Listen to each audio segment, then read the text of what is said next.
everyone, and welcome back to Death Holler. I'm your host, Reverend Dr. Death, and joining me as always, my co-host, La Urena, and we are discussing the next movie in the chronology of I Am Legend adaptations, and this one would be The Omega Man from 1971.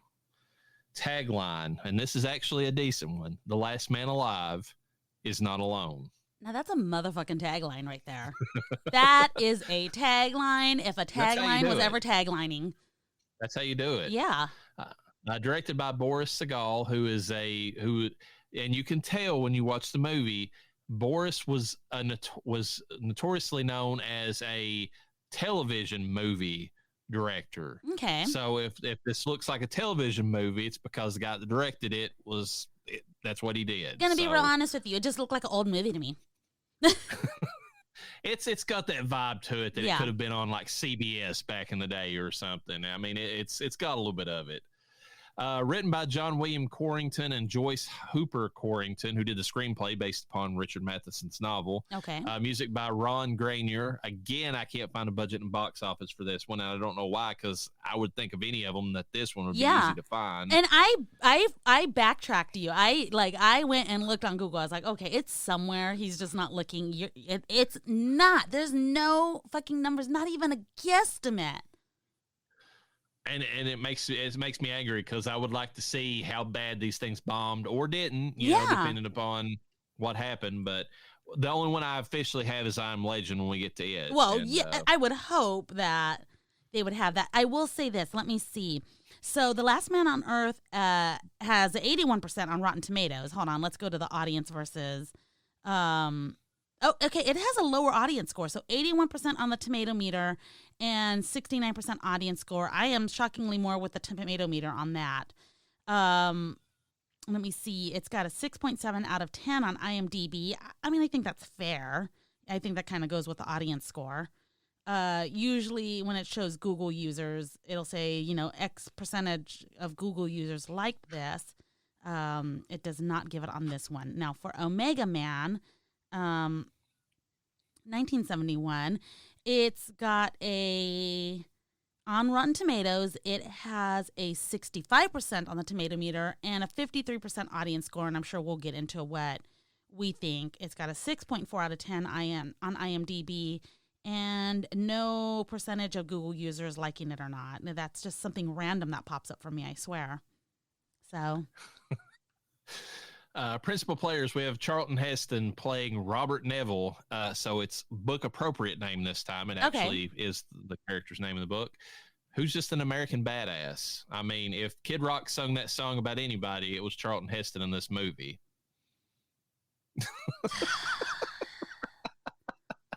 We're going. This show's over.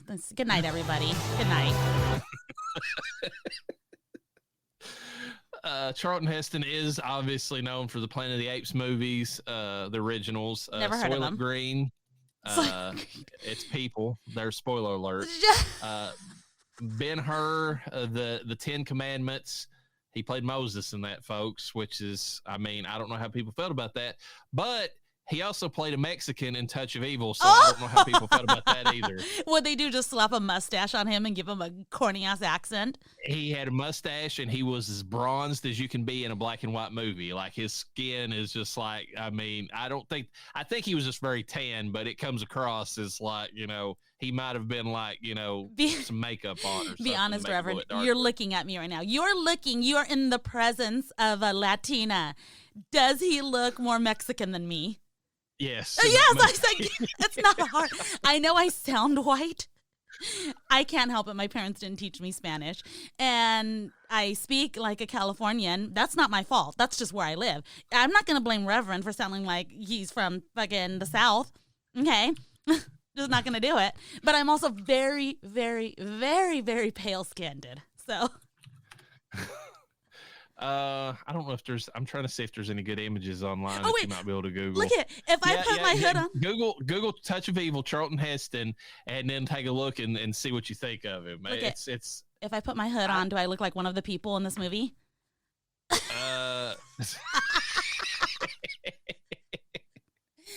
So dumb. Okay, hold Your on. eyes are not quite wide enough Oh to no, they're be in not. this movie. They're black as night. What is it called? Touch of Evil?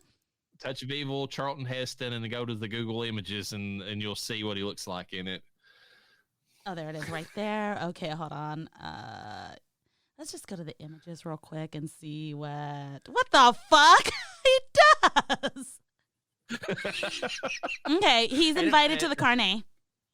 And even better is the fact that they paired him up with a white woman who is like uber white on the black and white movie, so that it stands out even more. I mean, like, that he's like this dark, Mexican Tall, dark, Lothario handsome, and very, especially in the 50s, very no taboo. You don't put Mexicans with white girls, but technically they didn't because he was a white man. I will say, as a Latina, he is invited to the asada.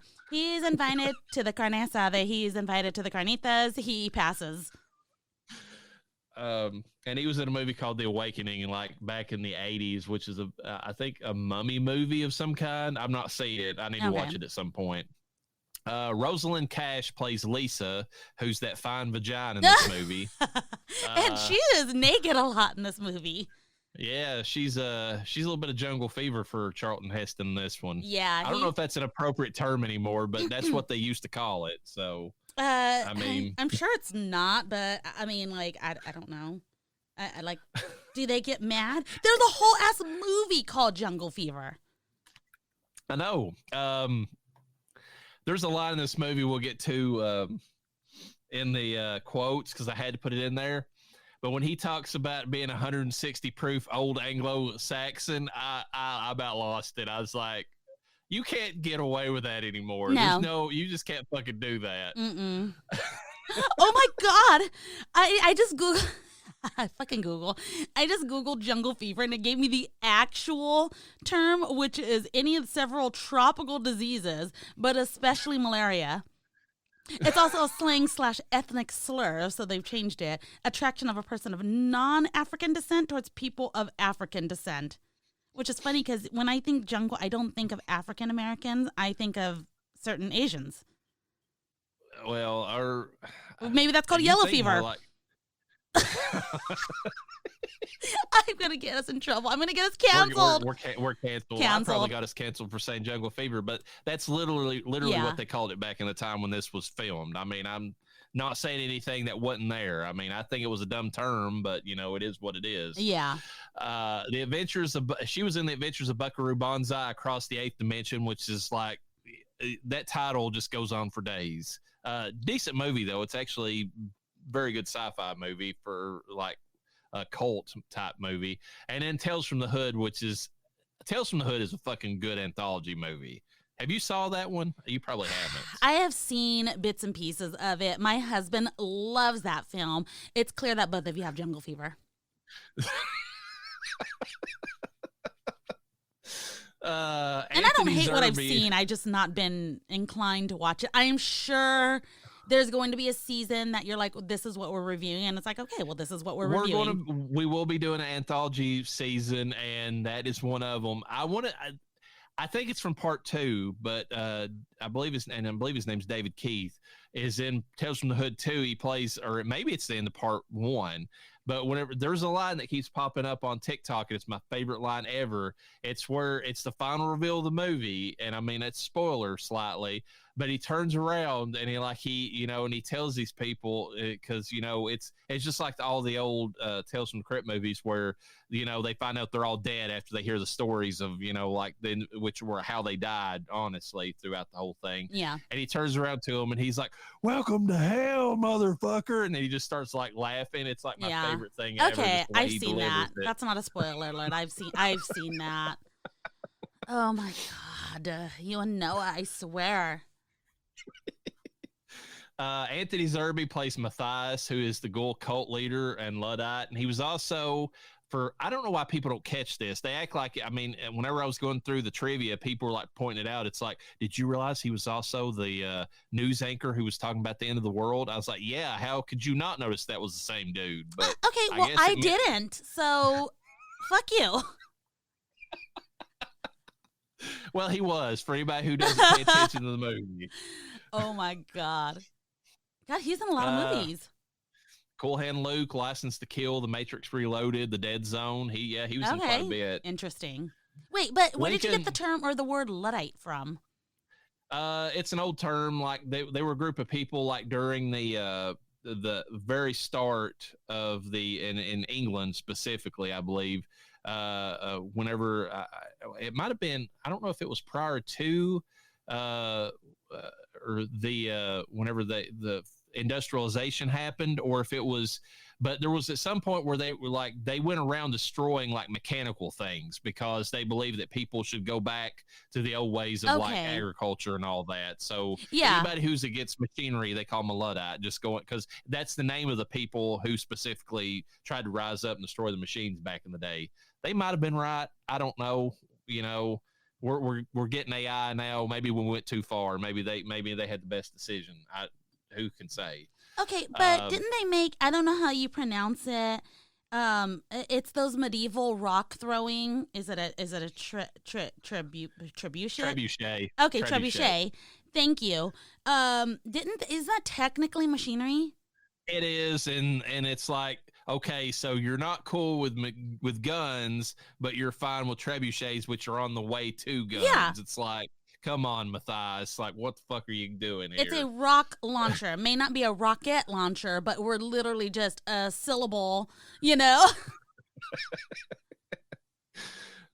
Yeah, there's some, like, his devotion to, like, machinery it's like Mennonites. It's like, okay, so you're not Amish and you don't believe, but you still don't believe in all the stuff for like, current modern times, but you're cool with cars. Like, what's your cutoff here, pal? Like, what? It's a typical cult for you. They were definitely a cult. They even had robes. They did. Yeah. Yeah. Lincoln Kilpatrick plays Zachary, who's the albino cult second in command in the movie. He's still got some racial hatred going on that Matthias is trying to get rid of. Soylent Green, he was in that with Charlton Heston, Chosen Survivors, and the movie Piranha from back in the 70s. Okay. That's definitely a When Bad Animals Go Bad movie that we're going to be covering. Is it the same as Piranha from like the 2000s? They were like remakes of that old 70s movie. That makes sense. Paul Kozlow plays Dutch, the former medical student and the new human leader. He's kind of like the hippie cult leader of the younger kids. He was in Robot Jocks, Chained Heat 2. Chained Heat movies are so ridiculous. They're those those movies where like women get locked in prison and it's like, and you're following them and they're supposed to be like these hardcore criminals. So you're supposed to not like really be that upset over what's happening, but there's a lot of like pseudo lesbianism and like, them getting beat and all that stuff. And I'm just like, there's guys that must have like specifically wanted that as their fetish or something for those movies to exist. Yeah. Because they're a thing. She was in Village of the Damned he was in Village of the Damned from 1976. I would assume he played, since it was like shortly after this, like one of the town elders who are, like the adults who was killed by the kids in that movie. House of Zodiac, Extro 2, The Second Encounter, which those movies are fucking insane. Okay. Eric Launaville plays Richie, Lisa's little bro, who is dead meat and deep six because he was a little too naive, a little too trusting of Matthias and the others. Yeah. That dude became a TV director. Like if you go and you look, he has very little like acting to his name, but like he is a ton of directing credentials. Good for him. So good on him. Yeah. Synopsis: Robert Neville is the last living man in the world. We've heard this before. Oh, yeah. After a skirmish between the Chinese and Russians escalated into full-blown war, biological weapons were released that killed most of the world's population instantly. The only known vaccine was obtained too late to help anyone, and only Neville benefited. Now the slowly dying ghouls, the lingering after effects of the contagion, are trying to reform society, and Neville represents everything wrong about the old world. Matthias is sermonizing, Neville is a bit patronizing, and Lisa is getting down with some 160 proof old Anglo-Saxon. Shut the fuck up. My God. Oh my God. Other taglines: pray for the last man alive because he's not alone.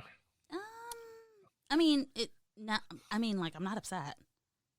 The world is dead, one survivor, then the others, crawling in darkness, the strangest sect of all, hunting the last man on earth. And there I it don't. is. That one's bad all the way around. Yeah. It's broken up. It's Yeah. like what the fuck? And you wrote like It's a half contradicting. sentence. Yeah. Okay. Quotes. First lines in the movie, as Neville wrecks his car. There's never a cop around when you need one. That's dumb. That's dumb. I hate that so much right now.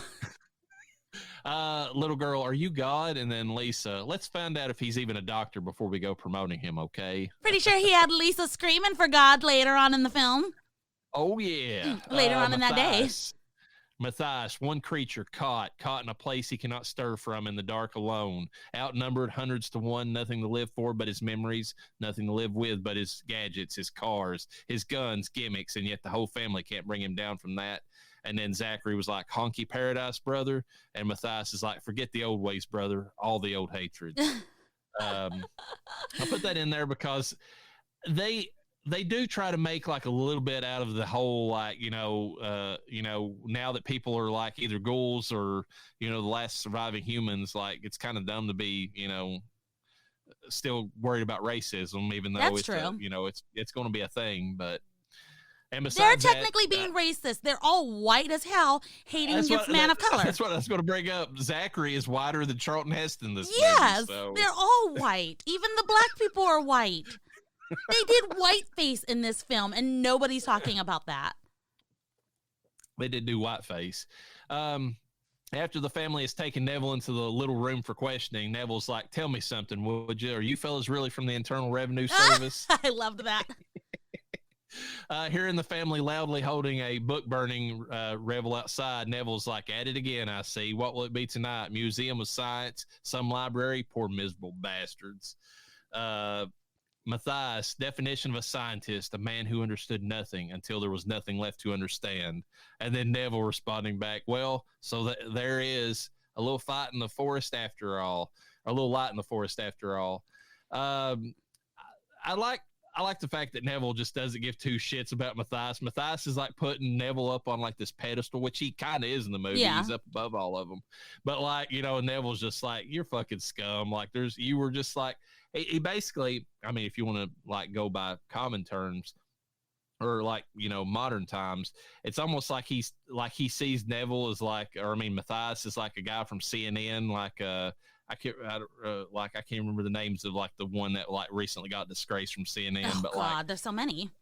Is there one like Stalter or something like that? Like his last name, anyways. Like he's just like, you're scum. It's like, you're preaching like stupid, things or whatever to get like the rabble riled up. Whenever we're just out here, just trying to live our lives, whatever. Dutch. I was a med school senior. Brian Stelter is what I'm thinking of. Dutch. I was a med school senior when they scratched the world. As a matter of fact, I was planning on applying to BioWar Labs for my postdoc, but the next term never came. And Neville's like, now I'm sorry you didn't make it. And Lisa's like, sorry the world didn't make it, even though she doesn't give two shits later on. Whenever he's talking about saving the world, she's like, well, I want you to save Richie. So it's like she's kind of playing both sides. Yeah. Like she's trying to make him feel bad because he's like doesn't care. The famous line that I was referencing, Lisa's drawing blood from Neville for a vaccine. Will one bottle be enough? Neville's like, it's genuine, 160 proof, old Anglo-Saxon, baby. I don't know how you get by with lines like that, even back in the 70s, to be honest, but they did it. They did it. Yeah, they did it. I mean, it's the end of the world. Who is gonna revolt other than the white people? And when I say the white people, I mean the fucking vampires or whatever the hell ghouls, they are. Yeah. Yeah. Matthias, we waited for you, Neville, so you could see this, the end of all you've done. You see, none of it was real. It was illusion, your art, your science. It was all a nightmare. And now it's done. Finished, my brethren. Our task is nearly complete.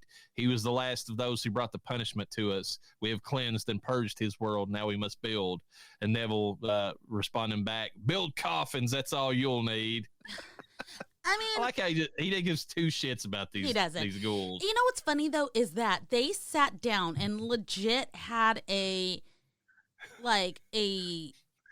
conversation. It was a coherent conversation. I mean, they're able to talk to each other, and yet they can't come to any sort of agreement of, hey, leave me the fuck alone and I'll leave you alone. It's as simple as that. I am gonna die and you guys can rebuild whatever the fuck you want. I won't stop you. Like, I know he just kind of shoots at whatever. I know they kind of established that he's kind of a monster. Could these monsters not just move to a different town? There might be something in that I don't even know if they intended in their original script, although they might have. Is that not exactly what brought the world to where it's at in this movie to begin with? Is the fact that, like, I mean, the Chinese and Russians, who you would think would be getting along because they're both communist, they apparently couldn't get along either and just destroyed the world. Now, in a small version of it, same thing's happening with Neville and the ghouls. It's like, if you just fuck off, you know, we could. I mean, we got the whole world to live in. I can stay here in my little palace. Yeah. You can go down the street a little bit and enjoy whatever the fuck you're going to do, and we'll be kosher, you know? Yeah. I mean, if they leave, there's nothing for Neville to find. Exactly. There's nothing for him to find. They're gone. Like, what happened to the ghouls? Oh, well, they moved to fucking, I don't know, the east side. And that's the other thing. Why are they staying in the city, which is a huge reminder of, like, the mechanical past that they hate? Go out in the country, like, living amongst the trees and shit. Like, what are you doing? Stupid head. You can have your little fucking cult affairs out there. I don't know. I just thought the conversation that they had was so sophisticated. It was like two gentlemen in a room arguing back and forth. A lot of one-liners was happening. But, like, it's like there's definitely reason, but neither one of them want to be reasonable, if you catch my drift. And I think you're hitting on something that's kind of interesting about this. Even if they didn't intend it, it's almost like a microcosm of, like, the world in general. Yeah. It's like, we could get along if we just talk this over, but no, let's shoot the fuck out of each other and, you know, and go that route with it instead of actually, you know, agreeing to disagree or whatever we want to do with this. Well, look at it this way. I have a really good analogy for how this is working.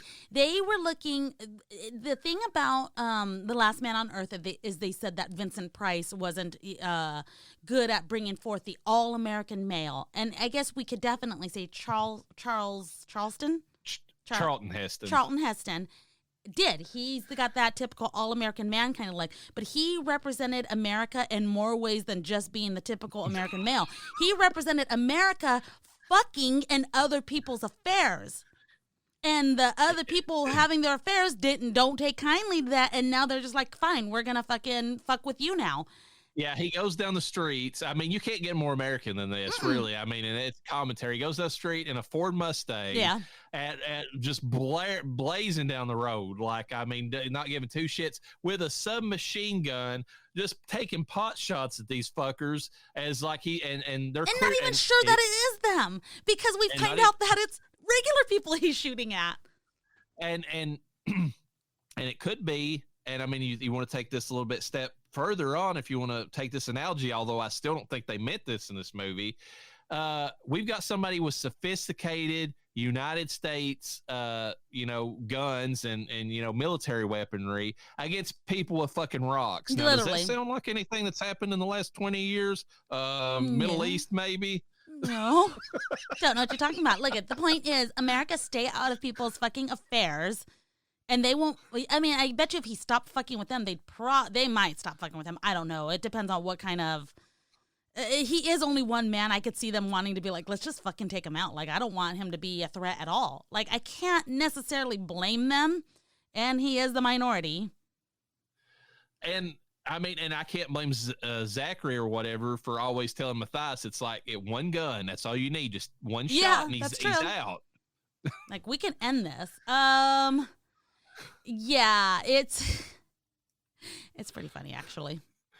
I mean, it's an interesting commentary. It really is. Whenever you're watching it and you think on these levels, although it's a B level movie in a lot of senses, so people don't give it that like scrutiny. But there is something there. I mean, because he is so blatantly American in this movie. Oh, like, yeah. I mean, get some marionettes. Okay, this is just like a part 2 of Team America World Police. It is. I mean, he's up, and that scope that he has, like that big infrared scope that he's got on his big like sniper That's rifle, hella and he's funny. taking. It's. I mean, and he's so like out there and like confident in himself, just like they always claim Americans are when we go overseas. Like you can't get more American than he is in this movie. Like you can't. Neville hallucinates about a dozen payphones ringing simultaneously around him. There is no phone ringing, damn it. The bell stopped and he gets a grip on himself. There is no phone. That's the one sign in this movie that better than, well, I think Will Smith does it slightly better with the mannequins, but that's like the sign in this movie where he's losing his sanity a little bit. Yeah. Neville talking to a moldy corpse in a car dealership. How much for a trade-in on my Ford? Oh, really? Thanks a lot, you cheating bastard. I love that where he's talking to a dead body, for God's sake. You know, I mean, that's basically what salespeople are. I mean, they're just a body there, you know? They're just there to get beat up and yelled at and hopefully make a decent commission to bring some food to the table. That scene is kind of similar though to a scene in The Last Man on Earth, because whenever they trash Robert Morgan's car, he does trade up to a sportier version. So I mean, there's a little bit of a link there in that sense.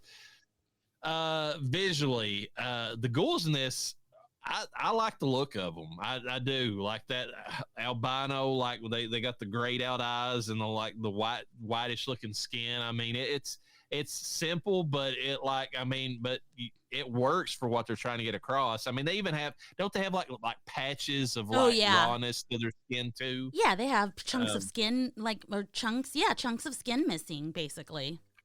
And The Simpsons did a version of this actually called so the Homega Man, I think is what it is. Like it's Homer and like he goes drinking I think the night that the bombs fall, and like Moe's bar or something, it's filled with asbestos or something that protects him. And like when he comes home, like the rest of the world is those ghouls because, you know, they've all been exposed and like Moe's one of them and they're trying to kill him. And like, it's just him like with a shotgun, like taking them down left and right, just like Charlton Heston was in this movie. It's pretty good actually. Oh my God. The Simpsons, they're so good. It's in the Treehouse of Horror. I can't remember which version, but when you go watch it next time, look out for that episode because it's actually a pretty good homage to this movie. Yeah. Sideshow Male, I think, is one of them. They're like that one of the albino ghouls, and he's all dramatic like he always is, kind of like Matthias is in this movie. Talking about how Homer is has to be put down because he represents everything bad about society and all that stuff. It's pretty good. Visually though, other than that, like they don't really do a whole lot otherwise in this movie. I mean, like the scenes of people dying are pretty, I mean, they almost border on cheesy at times because they're just like and then and then they just fall over, which is funny because that's how what's his name dies in a helicopter. They crash, so not only does he technically, because they die they said dying within minutes. No, they die within seconds on screen. But seconds, yeah. So they go down. The helicopter crash didn't kill him, but I'm sure it took him a while to come back to reality, if you will. But I don't know if he was a vampire at that point or if he was like, if I take this vaccine, I won't become a vampire. They don't explain that, and that's the only, and I like your headcanon on that better than what they show in the movie, because when I watched it, I was like, okay, so he was dying in that helicopter just like the pilot was, and because he had the same, gasping for air, whatever they were doing, they crash. He's alive, so I mean, he's covered in blood, but he's alive, so I mean, I guess he was on his way to becoming one of the ghouls at that point, but then he grabs the experimental vaccine and injects himself, and I guess that keeps him from going into full-on ghoul mode at that point. So, I don't know. That wasn't very well explained, but I did think immediately when I saw them getting in that helicopter, I was like, you're going to get in a helicopter when you have no idea whether your pilot is going to just, like, start choking, and then his pilot starts choking, and I'm like, well, yeah. Like, even I saw that coming, and I have never seen this movie. I will say this: those scenes that they filmed of Los Angeles, or what I think the LA is where they filmed this in, Mm-hmm. of the streets, it gives that a post-apocalyptic vibe heavy at the beginning of this movie. Like, I mean, the abandoned streets, like the cars all like Yeah. crashed around the place. That one little scene where he goes in the dealership to get a new car and like the dead body in the corner. That does a pretty good job of selling the where the setting, or at least of the movie, even if later on they don't really show much of it anymore, because outside of whenever he goes inside the department store with all the mannequins Yeah. and sees that one ghoul like fall over dead, which goes to what you were saying about how they're dying anyways. Yeah. And outside of that, the rest of the movie just is between it's a lot of scenes with him at his place, or it's Matthias, just outside tearing shit up. So Yeah. that establishing shot at the beginning is the only thing that really sells the apocalyptic feel of it in this movie. I felt like, well, because people were dying so quickly, it's not like people were rushing to the stores to get food or anything like that. So I think that it kind of sells the whole. Oh, hold on one second. Oh, my child was walking in. Okay, guess I don't need me. Like when they're walking through the pharmacy. And and obviously he's in the department store. Nothing's like really knocked over or broken down, but it does. I think that they did a really good job of making it look empty still. Even though there was still clothing available and stuff like that, it still felt. I don't know. It just still felt like a wasteland in its way. And a little insider secret from a Californian: Los Angeles still looks like that. Like they didn't have to do anything to make it. All they had to do was clear the people, because when you're coming into the city off of I-5, you drive through this big. It's called the Grapevine, and it's like a bunch of valleys, or a big valley you're driving through with hills, rolling hills, and everything. So you're driving through a bunch of essentially farmland, and then you start coming into the city, and it just. Aside from cars, it looks desolate. So.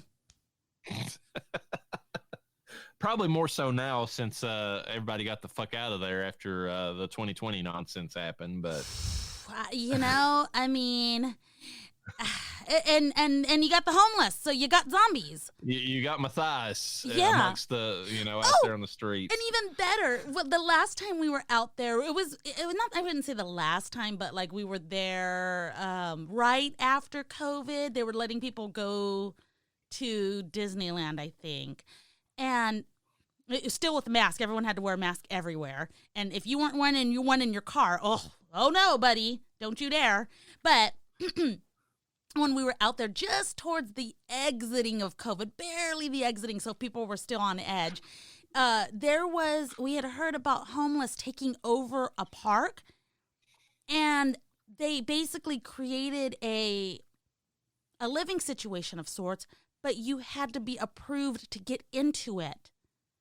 So it's almost like you had to be a higher level of homeless person. I don't know if they're like no drugs or whatnot. I don't know if that was one of the requirements, but they basically had their own HOA, if you will, homeless association. Oh my God. Yeah. We can't let those homeless in because they don't crap on the right doorsteps. I guess so. I don't know what it is. Like it's like they're trying to be, and like look at, do you blame them at this point as hard as it is in California? But they're basically segregating themselves from the poorer of the poor. They're it's like a middle class of poor people. Like not even a poor people, a middle class of homeless people. There we go. The homeless have their own classes now.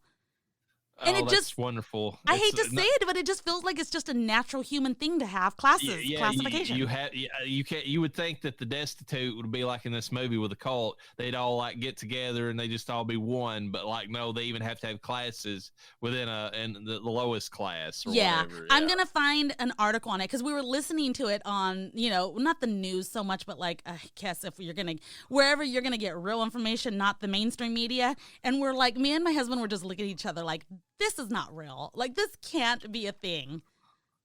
And, like, do like normal kids to get to go play at that park now, too? Or is that just for the homeless? Would normal people want to go to that park? That's the question. I'm sure it's in a poor neighborhood, so I'm pretty sure kids did anyways, you know? There's still going to be the kids that want to play basketball and stuff like that, you know? Yeah. I don't know. I can only imagine the poor in that neighborhood are like, at least we're not those guys, you know? It's like... It's unbelievable. Anyways, where were we? Well, we going to the visuals. Is there anything else you want to say about the visuals? I mean, it's got a dated look, but I mean, there's something charming about it. It's like, you know, it's got that vibe like that it happened in another era entirely, which it did. Yeah. Visually, I mean, it was kind of cool to see things in color. So I'll give it that. There wasn't anything outstanding. I do think the ghouls looked pretty good, you know, in terms of they did a good job, especially with, you can go so wrong with white makeup, especially putting white makeup on a actual person of color. Yeah. So, and then the contacts, which I heard back in the day were extremely painful. This was before they came up with, I'm sure those were glass. Yeah, they weren't soft lenses at all. They were like hard glass lenses in most cases. I heard they were extremely uncomfortable, so kudos to the actors for putting up with that. But overall, they did pretty decent, you know. Cheesy decent, but decent, I should say. The strangest one was seeing Lisa when she made her ultra quick conversion over to be one of them. Her afro, I mean, which I know Zachary kind of had that too, but like hers was even more defined. Like it just looked so weird whenever it turned stark white. Yeah, well, the afro, I hate to say, it looks like they just put baby powder in their afro to turn it white. Yeah. That's what they pretty much did. Yeah. I was going to say this, getting into the story a little bit. There are people who have made links in this movie. Not only, I mean, now, first of all, I don't know if you knew this. This is a little bit of trivia. This is the first movie to feature an interracial kiss. I don't know if you were aware of that. Shit, I didn't know that, but I was wondering. Now, it had been done on television prior to this in Star Trek between, Uhura and, Captain Kirk. Yeah. But this was the first movie to actually have an interracial kiss. Yeah. Which was interesting for its time. There was a lot of people that said that the Matthias cult in this movie was kind of a cultural response to the Manson's family back in the day. Because, I mean, they even say the family, which is, reference, is very close to the Manson family part of it. So, it has a little bit of that baked into it, which I guess was like a cultural fear back around this time, after was her name Shannon Tate or whatever was killed. Sharon by the Tate, Manson, Sharon Tate, yeah, by the Manson family. Like people were like, okay, or how prevalent are these cults? Like, can Charles Manson, can there be others out there like him? So yeah. Matthias was kind of a stand-in for Charles Manson. Okay. I mean, that makes sense. I think that's a really good way to draw fear from people of these times. Yeah, and I mean, if you think about it from their point of view, I mean, it was way more current than it is now. I mean, we look at Charles Manson, and he's kind of like laughable with, not to what he did. No, but But when you see later on, whenever, like, from when we grew up, like when all the stuff that came out of prison from him, he just sounded like you'd watch him and he's like, who the fuck would ever believe this guy? He sounded like a crazy, like, homeless person on the side of the street in Los Angeles. Well, this is back when drugs were really making people just think that they were experiencing something. I feel like maybe he was loading them with drugs too. Well, it was the drug thing, but also he was supposed to be just like Matthias in this movie, very eloquent. Like he could, like he was a very good speaker. Like he was very smart, intelligent back in the day. I don't know what happened to him whenever he was in prison because he sounded like just a nut job. Or did people think that he was speaking coherently and that he was intelligent? Because if anything, maybe. Okay, because when you're on drugs, and I've not been on drugs, so don't get mad at me if you've been a person that's tried drugs before. I'm not here to fucking judge you if you're not doing that anymore, but maybe you have a real experience. But from the outside looking in, I'm just wondering, is it possible that, he was saying things that were triggering amazing visions? Because people say they see the neatest shit. Some people also say they see some horrific shit when they're on drugs. And is he just feeding their acid dreams and they're just so in awe by this person? You know? I'm not going to discount that because, I mean, I think even back in the day, he was talking about Aquarius and like all this other stupid shit. And like, I'm sure if you were on drugs, you were like, man, I feel like closer to God right now with all the, with this going on. It's a whole euphoric thing. I hear about it all the time. I have not been interested in trying any heavy drugs. The most I've tried is a weed gummy. Ooh, we got a badass over here, And I can't even handle those at one time. If I'm taking it, I better be going to sleep within 10 minutes because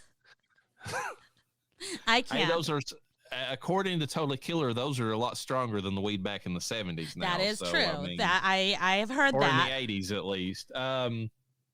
The other thing they had going on in this movie that I find really interesting is the way they set up the apocalypse is like a biological warfare between China and Russia. Now, it's kind of weird. We're back in the situation where it's not those two fighting each other. It's actually those two joining up. That's the biggest fear, which has always been America's fear, that the communists would join together.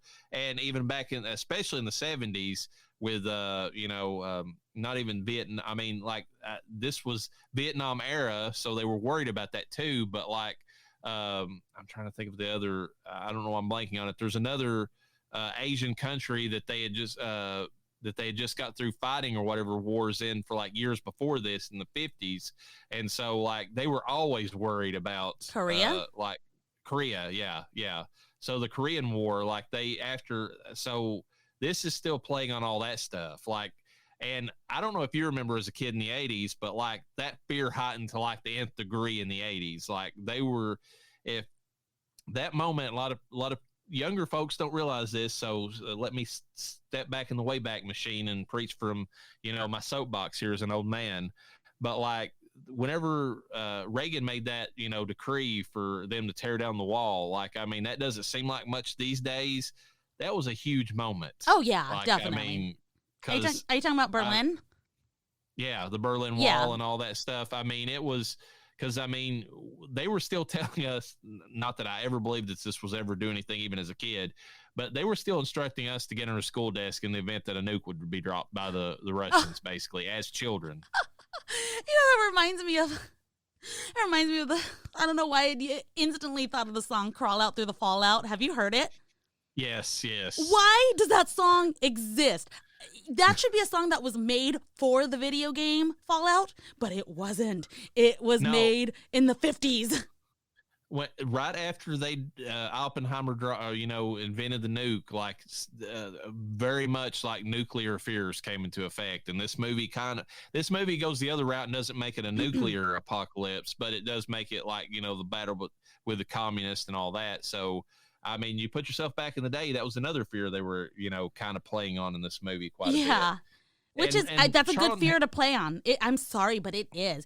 Right now, just us alone, recording right now, if we knew that China and Russia had come together and were coming after us, we'd be like, okay, so do we just fucking take our shoes off and let the Chinese in? Because, I mean... Our president is, not to get political on this podcast, but our president is literally just leaving our military equipment in other countries for them to take. Yeah, the one benefit that we have, and we don't have, and they're not like Matthias in these other countries. They're not like, well, brother, we better not take this because that makes us like the oppressors. No, they're like, no, let's take this and fucking rock the world with it, and they are. I mean, they're doing it. We would be horrified, and we probably should be more scared but I think we just, at this point, we're just so fucking numbed. Like I said, we are a generation that was raised and literally to be taught to get under a desk because of nukes dropping. So it's not going to work. Well, I know like the younger kids, I don't know what they're thinking, but I'm saying like for us, like if we're numb, it's because of that. It's like, okay, we've been taught that we're going to die because of some kind of thing for, from the moment we were born. Like, I guess we're waiting on it to happen at this point. I don't know. I'm sorry, but I'm stuck on this now. Crawl out through the fallout, hiding under a desk. Okay, he literally says, when your white count's getting higher, hurry, don't delay. I'll hold you close and kiss those radiation burns away. What the fuck? What the hell? What else does he say? Oh, yeah. If you cannot find the way, just listen for my song. I'll love you all your life, although that may not be too long. You have two responses whenever you're thinking about the ultimate destruction of the planet. You can either curl up in a ball and cry about it, or you can make dark humor. Yeah, dark humor what is he chose to do. what it's going to be. It's going to be dark humor for me. Yeah. I wonder if my insulin will still be active if it gets attacked by radiation, you know? I wonder if my pancreas will start working. Spoiling. Yeah. Will my pancreas just start working? Tell me it's going to just start working. I'd like to not have to worry about giving myself injections, you know? I'm trying to think of anything else story-wise in this movie. There's Christ elements in this movie. Wait, there's Charlton what? Christ elements? Blatant Christ elements. He blatantly played into them in this movie. Okay. He literally gives his blood to others to save them. Oh, yeah. Okay. Body in the blood. And remember how he dies in this movie. Spoiler for anybody who's not seen it. He's basically crucified in the fountain in front of his place. Mm-hmm. Very Christ-like. And Charlton Heston deliberately leaned into that. So, okay. I was like, how so? And then now that you said that, I'm like, oh, yeah, the body in the blood. Charlton Heston, you got to remember, even back in the day, he died probably before like some of the youngest, people who are listening to this, if we do have that young, heard about him. But he was very into like the NRA. Like he was like the head of it at one point, or at least the figurehead of it. Whenever we were in like high school, college era, and even back in this time, he was very pro Second Amendment. He was very Christian, based this and that. So that's the reason he did movies like the Ten Commandments. So he really wanted those elements in this movie. So it's not like he leaned away from them. Oh my God. Acting, he is overacting to the nth degree in this movie. Yeah. The guy who's playing Matthias he's delivering these very like stilted, well, I don't know what you say stilted. They're very like out there, like big long dialogues every time he talks. But I feel like he does a pretty good job of delivering them like to where they're not too overblown. Mm-hmm. But Charlton Heston is out there. Like he is just out. He's giving it to us. And Lisa. Yes, that is yes, Lisa too. What do you think about her? I feel like she's kind of understated in this movie. Like and it's good because they could have went that whole like blaxploitation angle with her, the way she looked in this movie, especially of where she was like very sassy black woman, and she didn't do that. She didn't lean into it as hard as she could have. Yeah, Noah was telling me, she's a black woman, and I wasn't convinced at first. I was like, she looks Puerto Rican at darkest to me, but she herself said that she absolutely refused to be the typical black woman that you saw in the movies at this time. So that was all her, and good for her for standing her ground, because I feel like she was unfortunately in a time era where women of color didn't get to speak their mind like that.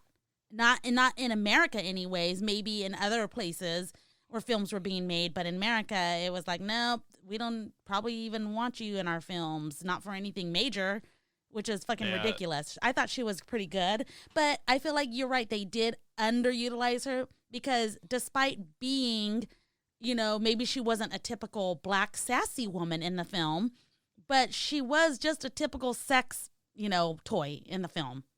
She was basically there to be his I don't even know if you say lust interest more than anything.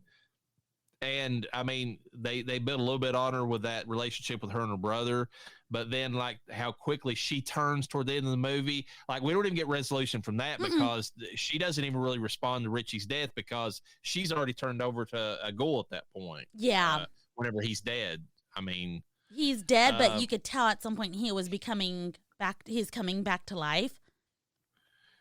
Yeah, because he turned normal. They took the powder out of his hair, Yeah, and Richie, which the one we talked about going on to be a director, kudos to him because he didn't like lean into any really black stereotypes either as far as a character. He was just an average kid, a little naive. He was like, and just like you pointed out, he literally was a stand-in for what you just said. He was like, why do you all have to fight? Like, you can cure them of their disease. Like, why are we doing this? Yeah.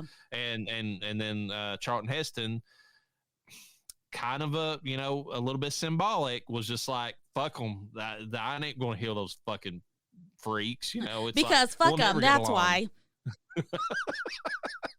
That's a sad comment on like humankind, but it happens. Now, I was losing a little bit of interest in this film by the time we were getting to the point where the kid kind of was turning back to normal. Yeah. That's a big criticism of these movies.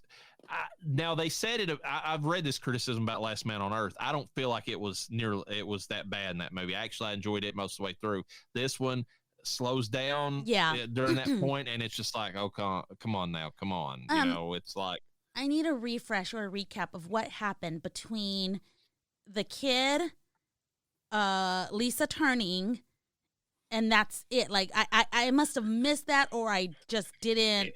It's funny. They spend so much time in the domestic love scenes between, you know, Neville and Lisa in this, you know, and towards like the back half of this movie, and it kind of drags a little bit. But then whenever it starts to punch it up for the final like confrontation, it's like blink and you'll miss it type shit. Okay, which I did. I blinked, so I missed what happened. What happened to the kid?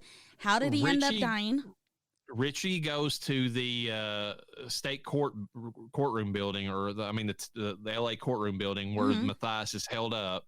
He comes to him and says, "Listen, Neville can heal you. You don't have to live like this. Can we work something out?" And Matthias basically says, "You represent everything that's wrong with the world, just like he does, and we're proud to be like, you know, what we are now. And we're not going to go back." And he declares the judgment of death on him from his position. Okay. And there's a quick scene of like Richie with like blood coming out of his mouth. Yes, like, I saw that. You know, it doesn't really show how he was killed. And then the next thing that you see is them on their way to Neville's to take him out. And there's a scene of Lisa, who has went off presumably just to shop for her and Neville at night whenever he kind of warned her not to.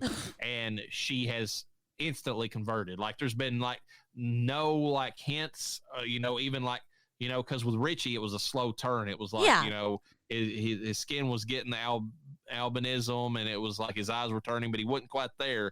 No, she's just like, you know, she's in an instant. And boom goes the dynamite.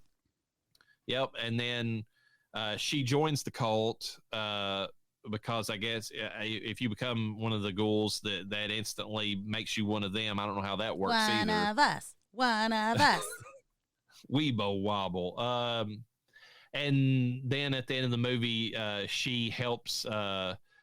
She basically helps them get inside of Neville's complex, and at the last minute when she could have helped him out, he was trying to get her to leave with him. He works his way out of that situation, killing Zachary in the process.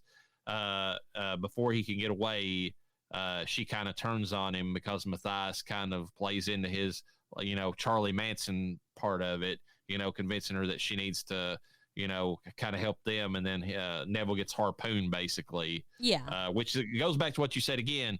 He doesn't like guns, but a harpoon gun, that's or a spear or whatever is fine. Okay.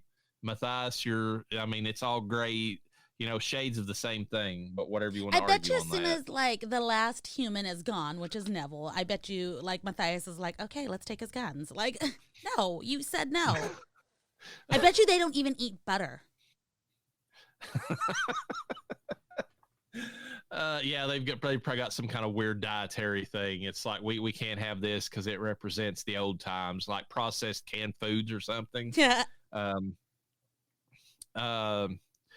And then music wise, like the music, there's some odd choices in this movie because whenever Neville is like getting ready to make love to Lisa, it gets very almost like 70s porn based or whatever. Got that? And there's a scene in the movie too where he's like, it's supposed to be a dramatic scene, but the music they cut in is more like this weird like Carousel? 70s like it's like love music, but it's like, you know, mixed with like action music, and it's like that's not what this scene is trying to convey. Are you talking about the courthouse scene where he was talking to what's his name?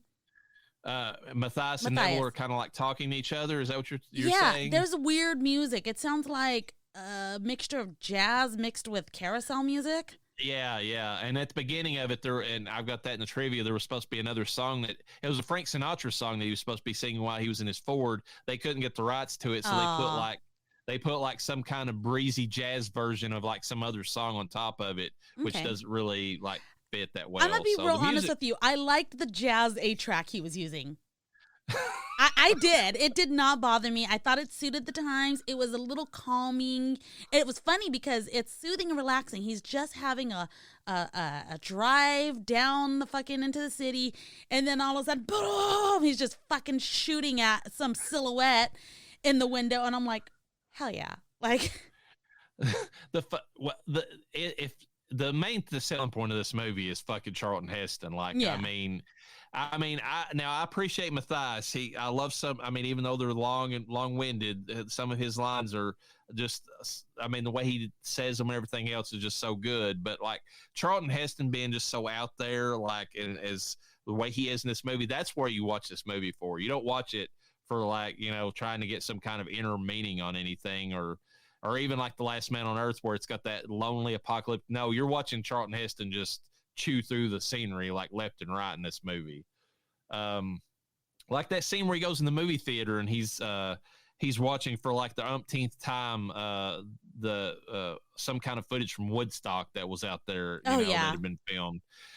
You know that Charlton Heston in real life, I mean, he was 50-something years old in this movie. You know that he didn't give two shits about Woodstock. Sorry, my daughter walked in. He didn't give two shits about Woodstock. I mean, I feel like in that time era that he was in, excuse me, let me backtrack. Not the time era he was in, but what he was going through. Is he supposed to give two shits? I just think it's like a funny little scene, like seeing him interact, because, I mean, he was as anti-Woodstock as a person could be. I mean, you talk about somebody who was all about like fighting in Vietnam and all that. I mean, Charlton Heston was the epitome of like a Republican back in that time period. Yeah, that's true. But now hear me out on this though. You got to get your entertainment any way you can. So he's going to be open to a lot more things. Think of it this way. I was thinking of him listening to that fucking cheesy ass jazz 8-track, but like, then I was thinking, he's going to run out of music. What else exists out there? Fucking polka music? He's going to start listening to fucking polka music and probably not a fan of it. But I'm going to start listening to a bunch of different things so I'm not listening to the same shit over and over, even though mine's and your Spotify list probably is the same music we've been listening to since high school. That's true. Then there's some scene where he's got that big camera that he's like watching the outside with, but like one of them is centered directly on him. And like Lisa even makes a comment on it. She's like, "Do you like looking at yourself?" And he's like, "Best looking guy around," or something like that. He makes a comment like that. It's like, man, you're just. I mean, like he's all like just all man in this movie. Like he doesn't like. I mean, he doesn't bow down to anybody in this film. Mm-hmm. It's just kind of fun to watch. Not even a little bit.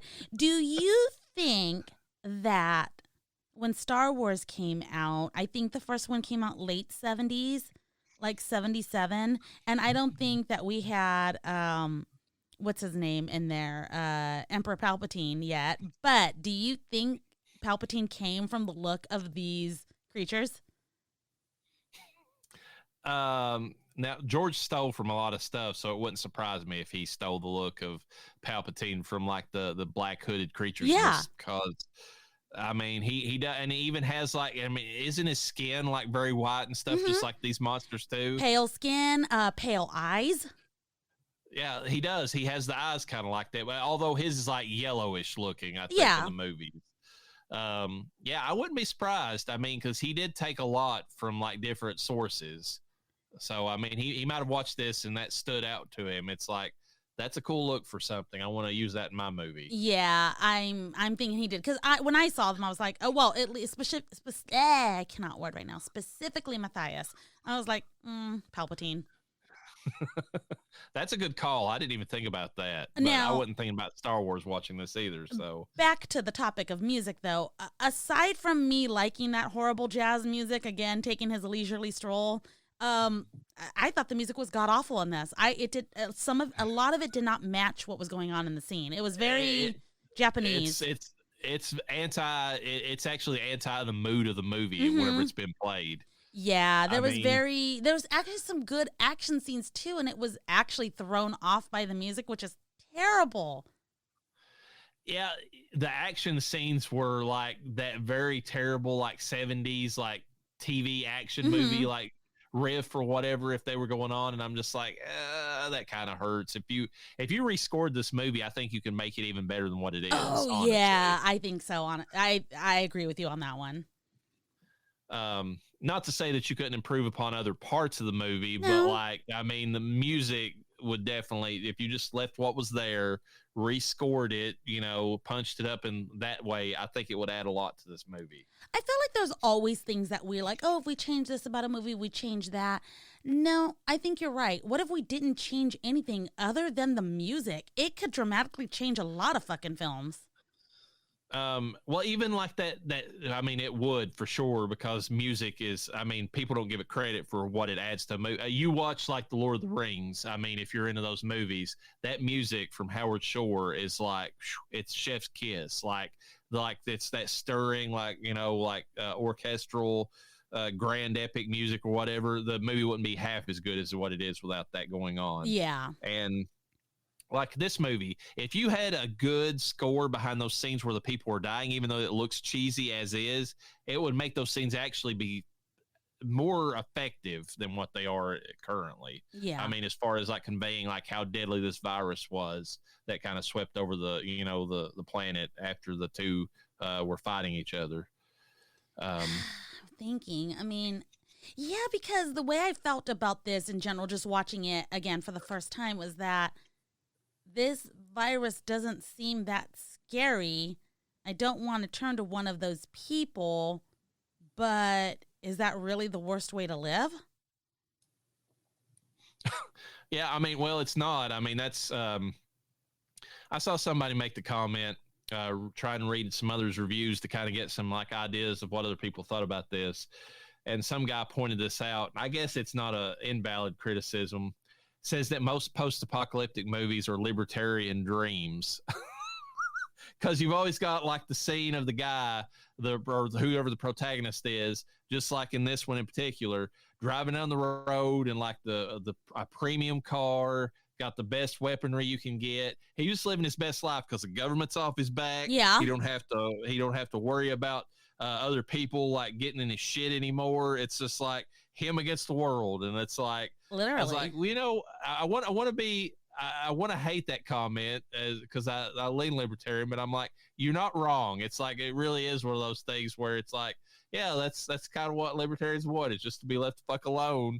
And, if they want to go out and, cruise down the city, at 80 plus miles per hour in a flashy sports car, they can do it. And there's no cop going to pull them over, in this reality. But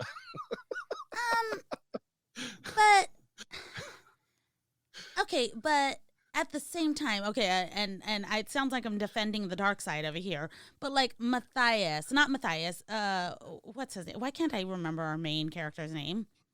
Neville, Robert Neville. You. I wouldn't want to be him. I wouldn't want to be alone. You're supposed to want to be him. Okay. Like, I mean, even though they paint him as like this big macho man, good with the ladies and all that in this movie, I don't think you're supposed to. The way that they paint this movie, you're supposed to actually side with a kid, that med student kid at the end of the movie. He's the one that's actually starting a new reality, which is funny because he is as close to Woodstock in this movie as any of the characters are. And he represents like what the new generation is trying to accomplish, which is a world free of both of those idiots that are fighting, Matthias and Neville. They're just wanting to live and not have to deal with anything. And so that's the person you're supposed to side with, is him, not Neville. Yeah. Okay. Now, based on what we talked about earlier, like Neville, why aren't you going out to the country to have your cult? Not Neville, Matthias. Neville, why aren't you moving out to the country so you don't have to deal with what's happening in the city? Well, this is where I live. This is where I always lived. This is my land. He's like, this was my house. Yeah. And nobody's going to get it. And it's just like, and again, that goes back to that cop, that person. It's just like, that's what a libertarian would say. It's like, this is my fucking property. Get the fuck out of here. Get off my lawn. Get off my lawn. And then that goes back to being Matthias's fault because every night they kept going and fucking with him. Yep. And this guy's literally just doing his thing. And it's like, okay, you're going to fuck with me at night. I'm going to fuck with you during the day. These are just neighbors that cannot come to an agreement. Which does go back to the original novel in the sense that this is the Ben character in this movie. I mean, Matthias is the character that just has it out for Neville and will not leave him alone, Yeah. But in this one, it's harder to, just like you said, it's harder to give him the benefit of the doubt. Ben is just a mindless ghoul who knows nothing other than, I remember Robert Morgan, I want to kill him, for whatever reason. It's like in his diseased brain. Matthias is very eloquent. He's very intelligent. He's just like, dude, stop. Just go somewhere else. I mean, you can start up your funky Manson level cult anywhere. Just get the fuck out of there. Yeah, and especially if there's no one around you for miles. And if a human comes across your domain, then you can take that person if you want to into your cult. Yeah. Simple. That's their fault. They came, they fucked with your grass. That's all you now. Ain't nobody gonna stop you. However, quit going to other people's lawns and fucking with them. And again, it makes no sense why he would be in the city anyways, because they hate everything that the city represents, the old civilization. Why not live out in the woods like a bunch of hippies? I mean, that's what you want to do. Oh my God, it's so funny. Moving on to trivia for this movie, the writers came up with the idea to make Neville's love interest an African-American woman, even though an interracial relationship was still considered controversial in the 70s. The writers figured that in a world where humanity had almost become extinct, the few survivors will not care about any of that shit anymore. So, pretty on point, I think. And there's actually a deleted scene where she reveals that she was actually pregnant with his kid. Oh, damn. Okay. I just want to say something on that topic. It's funny how back in the day we hated that we felt like it was white people that were against that. And for the most part, I guess it was, if one person is saying it, it must be right. So we all have to be against it, even though you knew there was a ton of fucking, white people that had jungle fever or whatever. Okay. That's totally fine. But nowadays, as a person who's married to a white person, it feels like it's more the cultures that are against getting with a person that is not of color, a white person. So it's went the opposite. Mm-hmm. They're segregating in all of the senses, even including like, it's like, why are you with this person sexually? It's like, I mean, now if they identify as 3 or 4 different genders and in addition to being, whatever they are, then that's acceptable. But if they're just, black guy, white woman, or white guy and black woman, and don't identify with any kind of weird, strange thing, then you all shouldn't probably associate with each other because one's oppressed and one isn't. And you should probably go back to the one that's not got this hierarchical power over the other one. It's like, what the fuck are you talking about? Yeah. I don't know if the algorithm is algorithming on my TikTok, but I get a lot of videos, and it's not of Latinas in particular. In fact, I don't know. I feel like on my TikTok page, it's the rise of the white man taking all of the beautiful women of color, every color you can imagine, Asian, brown, black, all over the board, okay? The white man is taking all of the beautiful women, and it's like, I think the beautiful women are sick of you. Like, not of the white men. Think they're just like, we're sick of our own brand because y'all are oppressive motherfuckers. I'm sorry. That's how it is. I've never been more oppressed by anyone other than my own race of people. So I think it's kind of funny that, in the 70s, this was so controversial. I'm glad they approached it because one, not. And I think that's a good way of getting out of that kind of controversy, honestly, is like, well, in the movies, it's acceptable. That means, I mean, remember when smoking was acceptable all over the place in movies? It's almost like that. Yeah. I'm sorry. Yeah, it's crazy going back and watching some of these older movies, especially. I feel like it reached its peak in the 80s, like just one cigarette after the other. It's like, Oh, yeah. you know, like they never stop smoking. And it's like, okay, this is, I don't know. I think back to this scene from The Shining where Jack Nicholson, I mean, it's a behind the scenes thing. He's brushing his teeth, and I mean, he puts way more effort in than my dentist probably wishes I did what he's doing in the scene.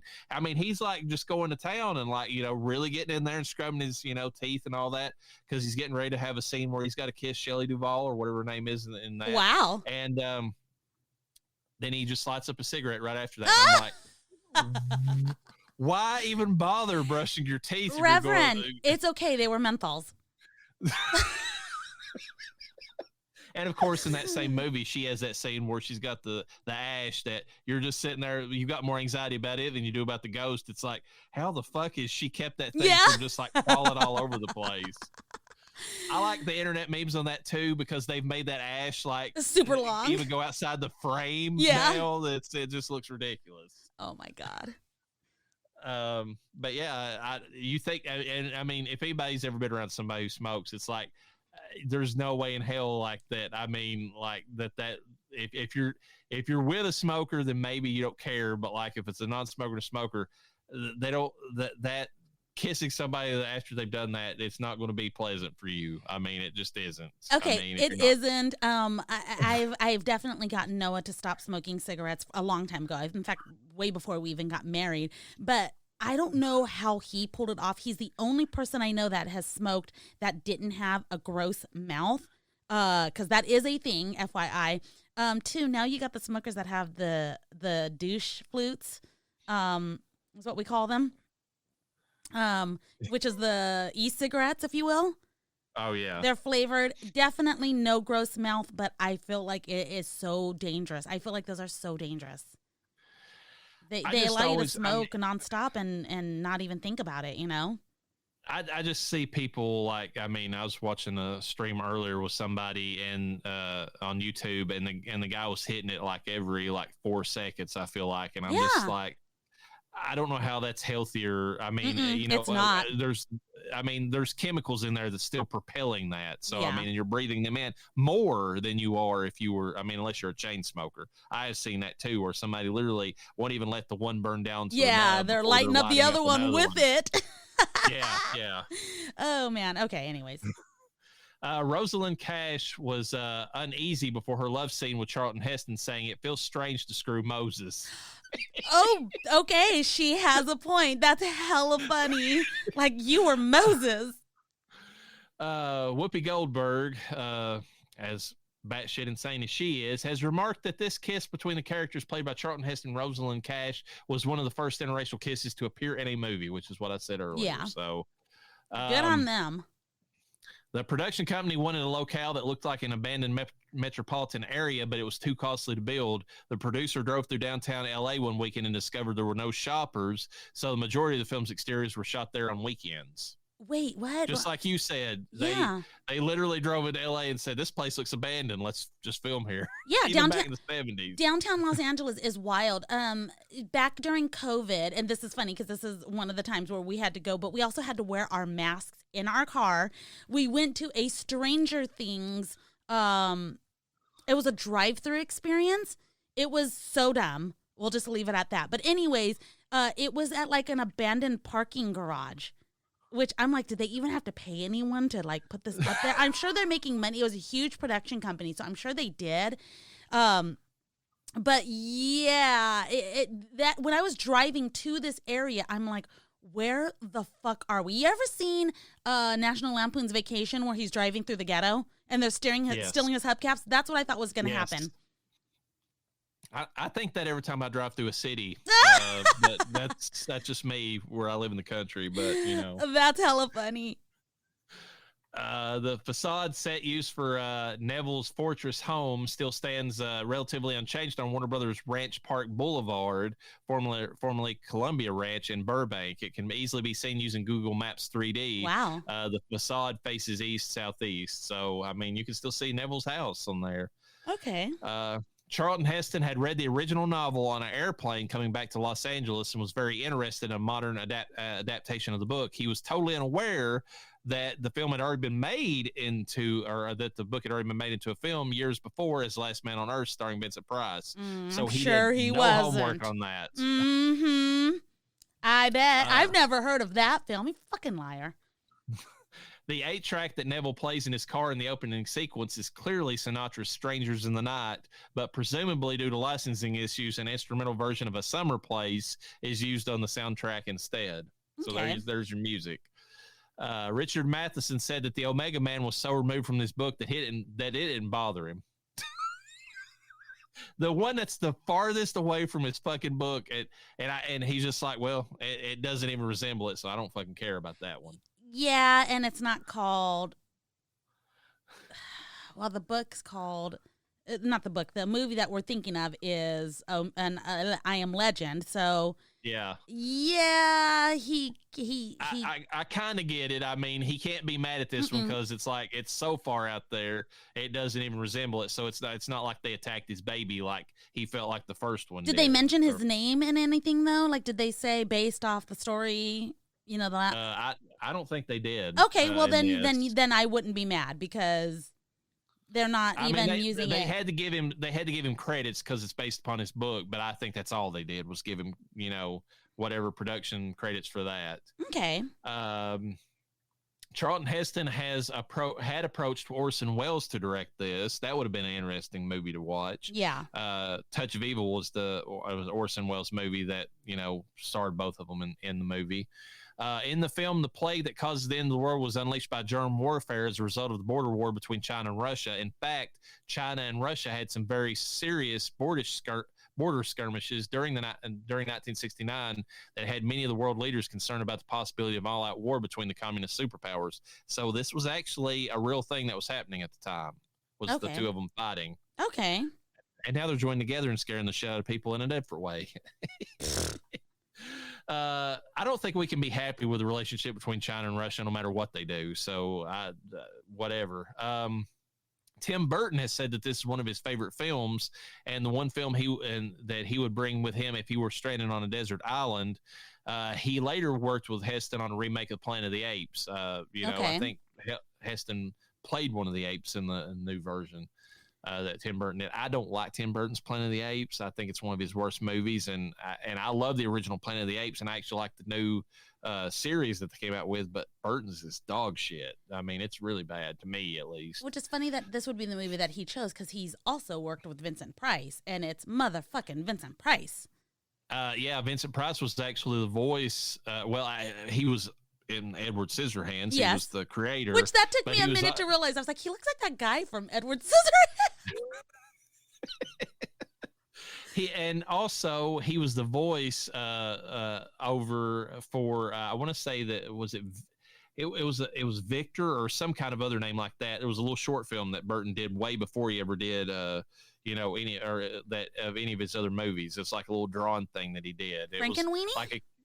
No, it was before Frankenweenie. It was actually on the disc for Frankenweenie. It's like a hand-drawn thing where this kid is basically super goth, Okay. And he dreams that he's like Edgar Allan Poe, and it's narrated by Vincent Price, I believe. How do you get that? That is insane. Like I can understand Michael Jackson getting Vincent Price to do Thriller.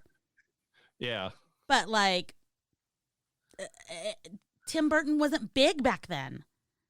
No, it was before he broke out and become big. It was kind of surprising that he had that on there. Oh, okay. Yeah. Burton was attracted to anybody of any kind of goth likes. Like I feel like Tim Burton would like me. I feel like he'd like me. Probably like my daughter better, but not me as and not like in sexually or anything. I mean, that's with him though. I wouldn't put it past him either. I mean, he's clearly all right of a type. Keep Tim Burton away from my daughter. look at all the people that Tim Burton has dated. I mean, I'm super jealous of the guy. I mean, he's been with some of the hot goths. I'll just put it that way. Well, were some of them goths before they even got with him? Because I feel like they were borderline, and then they went full on, and then got super hot whenever they were with him, and then after that, they kind of like brightened back up a little bit, and then whatever. But he the one that kind of didn't fit the mold whatsoever that got super goth with him, but was not whatsoever before, was that Lisa Marie, the one that was in the hot alien. Mom.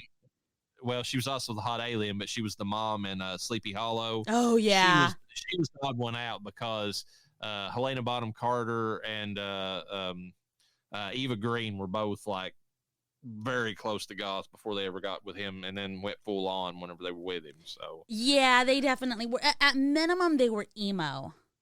Yeah. And then they went full goth. Lisa Marie, though, I think he fucked up with that one. She's still super hot. She was too hot for him, though. I don't know how that relationship even worked, which I will say that actually Eva Green probably was too. But I mean, and Helena, I don't know. I could see her like being attracted to him, like how creative he is, but he's a goofy looking guy. He's not. I don't know what these ladies saw in him other than the fact that he's his creativity or whatever. Yeah. 2 scenes were deleted prior to the theatrical release of the film. A scene in which Lisa, Rosalind Cash, visits the graveside of her parents and hears crying coming from a nearby crypt. Entering the crypt, she finds a female member of the family holding her stillborn baby, armed with a machine gun. Lisa considers killing the mother, but turns and leaves.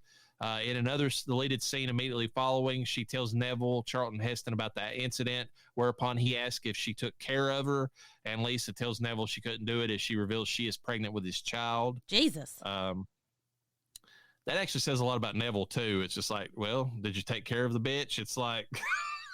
I mean, he has no chill in this movie. Did you handle it? Another deleted scene features the little girl who brings flowers and apples in a bag to Neville's apartment garden and prays for him to protect her and not let the devil take her soul. Again, playing into the Christ-like, aspect of Neville in this movie.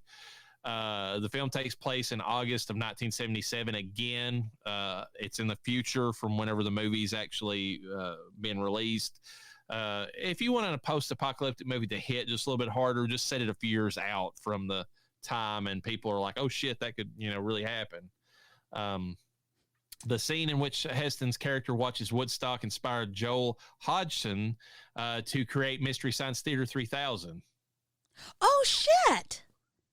So, and I love that. I love Mystery Science. Yeah. Oh my God. Obviously. So, but literally, him sitting in the theater and like kind of mimicking the movie is what gave that guy the idea to do that. Dude, that's cool.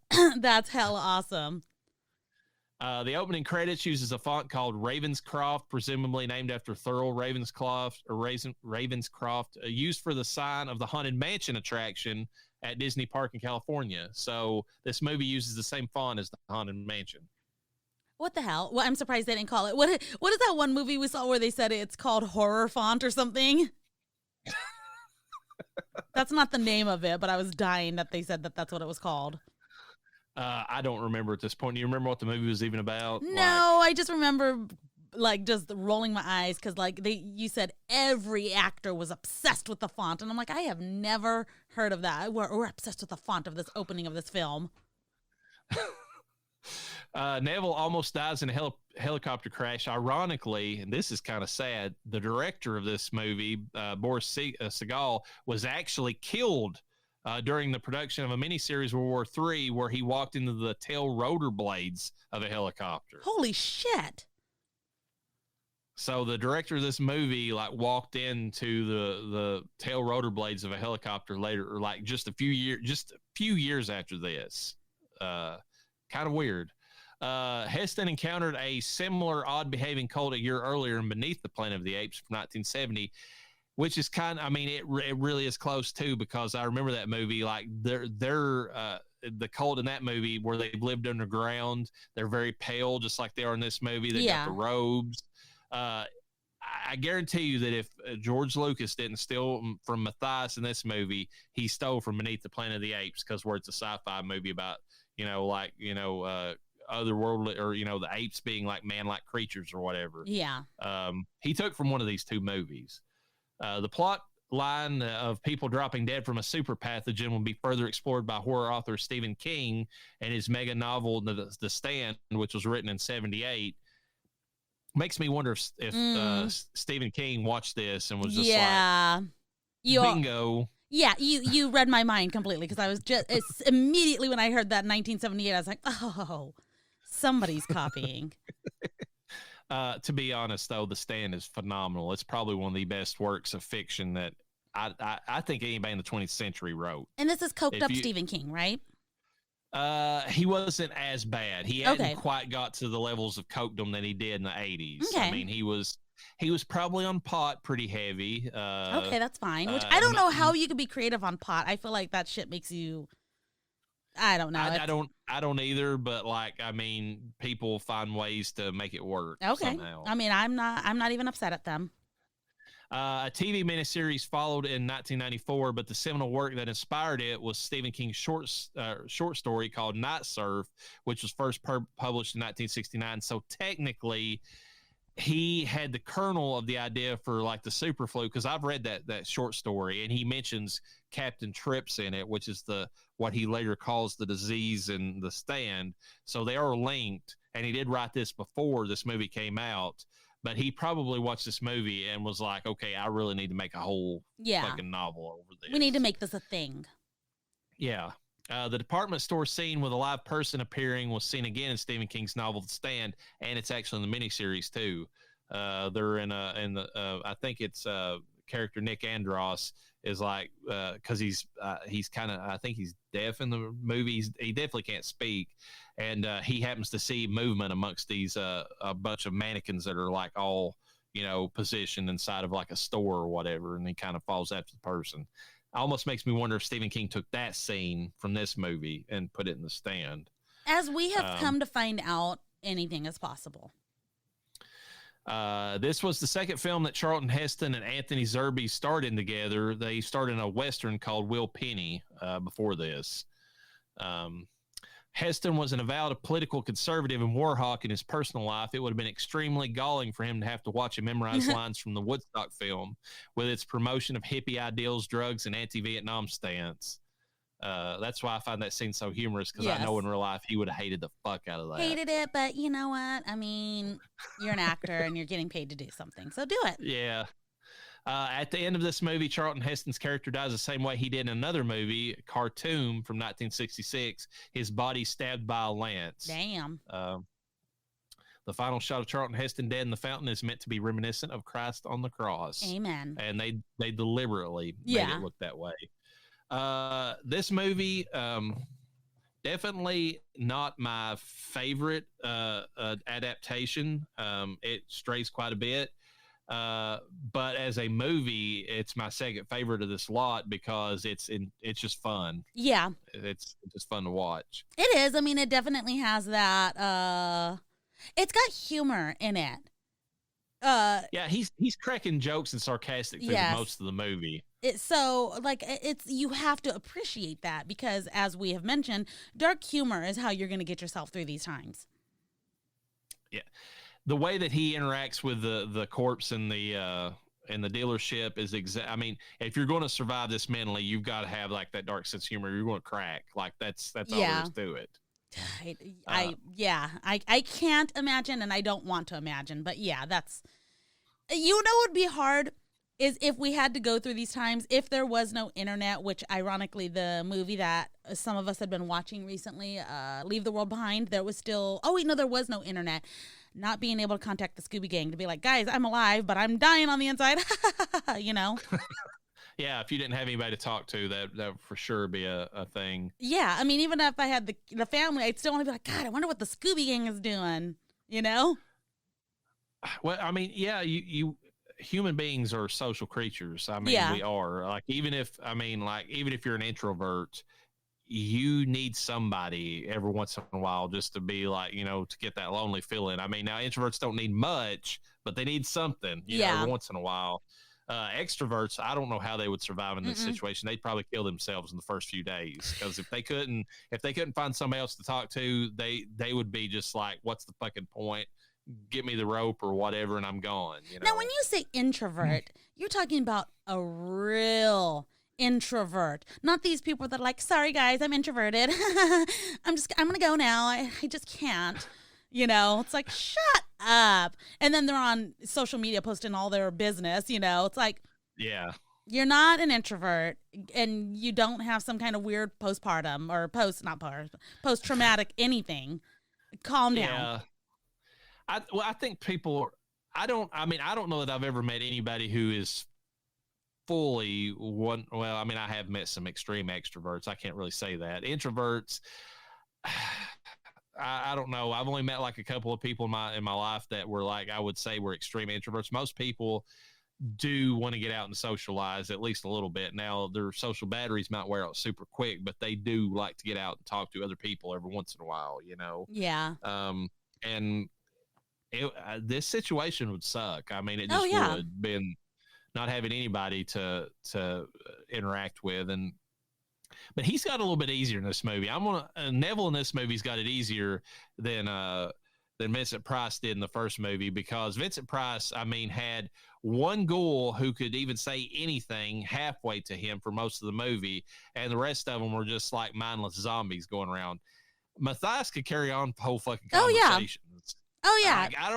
I mean, just like you said, there's no reason why the two of these guys couldn't talk to each other. I mean, you can't hash it out. And like, Matthias wasn't even being violent towards him. I know eventually it was going to turn to that, but he was sitting there having a calm, collected conversation with him. And it's like, you guys should do this for a little bit longer.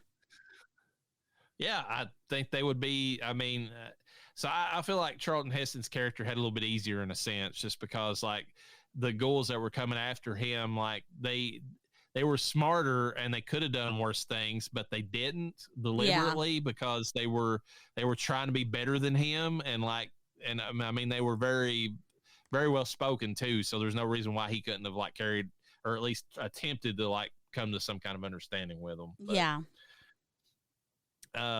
But this movie's just batshit. I mean, you got to go into it knowing that. I mean, it doesn't try to, I mean, like, The Last Man on Earth has like the loneliness and like all that stuff going on. This movie's just like balls to the wall, like guns blazing, 54 or however old he was, year old Charlton Heston, shirtless, showing his suntan body to the world as he's getting ready to bed a young black woman. I mean, it's excess to the extreme. So that's what it is. She was beige. Yeah, well, I mean, she wasn't. She was half his age. I mean, but she was still of age. Well, no. The color of her skin, she was beige. Oh, I thought you said she was of age. Yeah, like they're like, we're gonna put a black woman and a white man on screen together, and they're gonna kiss. But before we go full black, we're gonna go halvesies first. So they went with beige.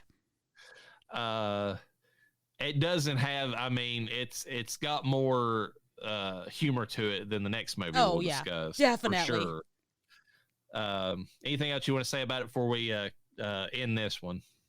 No, just the simple fact that these are two older films that I actually did like, and you're rarely going to get that out of me from this. And don't come at me about it, because I'm allowed to like and dislike what I do. And the Reverend is introducing me to a lot of films, which actually, ironically goes into the whole, I don't add a lot to this podcast. That's not my job. That's the Reverend's job. I'm here for entertainment at best, if I even provide that. And just to kind of shoot the shit back and forth, because if the world's ending, we're going to make a podcast talking about what's happening, and we're all going to have different opinions about it. Yeah. But yeah, I did like these movies. So I'm happy that you did. I didn't expect, I mean, I didn't expect you to exactly jump for joy, because I know, I mean, older movies are kind of hard to get into for some people. They just are. I mean, they had a different way of acting. Like, I mean, especially the farther back you get. I mean, when you discuss like White Zombie, they were like very close to stage acting, where they were very like dramatic with their hand movements and all that, because they didn't realize that, well, you've got audio now. You can actually use your voice to carry a lot. You know, they were just getting the first start of that, and you know, these movies totally different. I mean, like the 50s and 60s and 70s, totally different. Like, you know, just culture behind, you know, what was going on in the movies too. So totally. I don't feel like we get anywhere close to like modern style movies until the 80s. Really, it was a pleasant late surprise. 70s maybe. Yeah, but seeing these movies and liking them was a pleasant surprise. Like Omega Man lost me a tiny bit. I know my husband loves that film, but it lost me a little bit. But even then, I wouldn't say that I didn't enjoy it. I still wanted to know what was going to happen. So I color me surprised is all I'm going to say.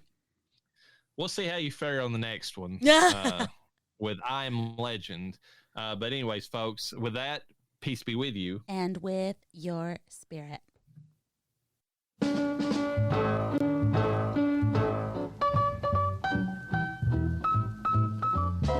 Crawl out through the fallout, baby, when they drop that bomb.